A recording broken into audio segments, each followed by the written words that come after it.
విజయదశమికి media మిత్రులందరికీ కూడా శుభాకాంక్షలు తెలియజేస్తాను.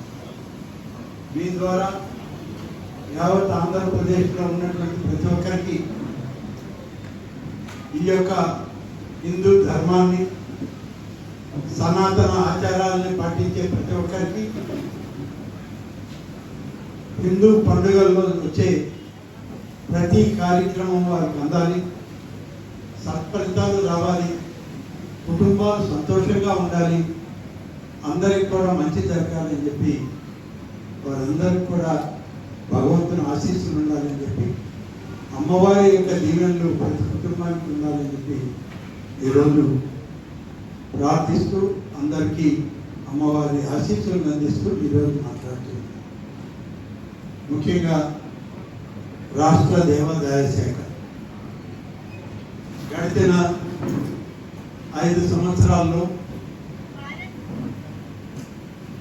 గడిచిన కాలంలో దేవాదాయ శాఖ అనేటువంటిది ఎక్కడుంది, ఎలా ఉంది అనేది కనిపించే పరిస్థితి కూడా లేదు.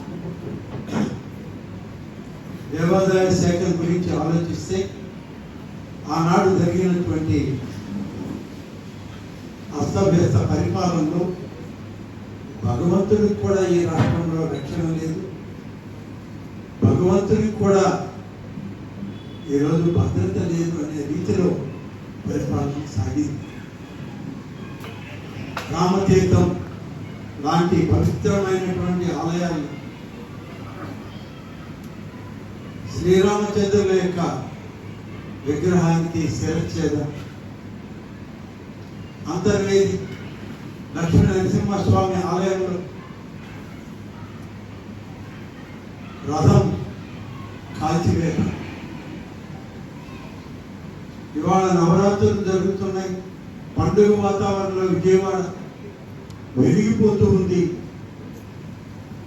వేల జ్యోతుల కాంతితో దుర్గమ్మ ఇవాళ ప్రతి ఒక్కరిని ఆశీర్వదిస్తూ ఉంది.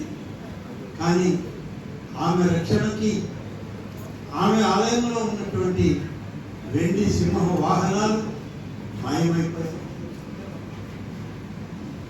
కొండబిట్రగుంట నెల్లూరు జిల్లా శ్రీ వెంకటేశ్వర స్వామి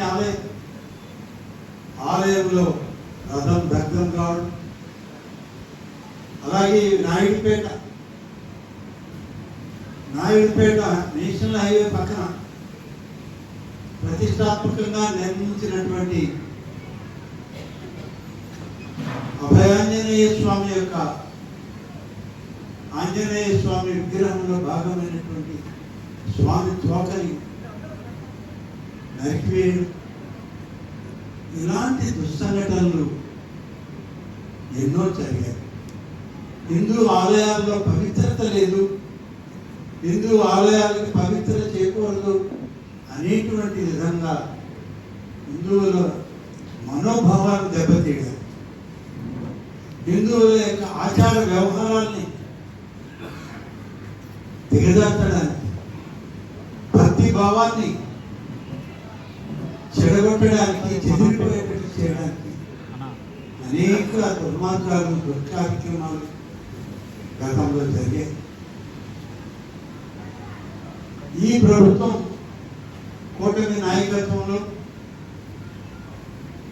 తెలుగుదేశం పార్టీ జాతీయ అధ్యక్షుడుగా శ్రీ చంద్రబాబు నాయుడు గారు, అలాగే సనాతన ధర్మానికి కట్టుబడి ఉప ముఖ్యమంత్రి శ్రీ పవన్ కళ్యాణ్ గారు హిందువుల మనోభావాల్ని రక్షించడానికి, కాపాడడానికి భారతదేశం హిందూ దేశంగా గుర్తింపబడ్డానికి నిరంతరం శ్రమిస్తున్నటువంటి మన ప్రధాని శ్రీ నరేంద్ర మోడీజీ గారు, మీరందరూ కలిసి చేసినటువంటి ప్రయత్నం ఇవాళ ఆంధ్రప్రదేశ్ రాష్ట్రంలో దేవాదాయ శాఖకి ఒక పవిత్రమైనటువంటి బాధ్యతల్ని, పవిత్రమైనటువంటి కర్తవ్యాన్ని మాకు అప్పచెప్పడం జరిగింది. ఈ సందర్భంలో అనేక ఆలయాలని ప్రక్షాళన చేస్తూ ఉన్నాం. ఆలయాల్లో జరిగేటువంటి కార్యక్రమాలన్నింటినీ పరిశీలించాం. తప్పులు పునరావృతం కాకూడదని చెప్పాను.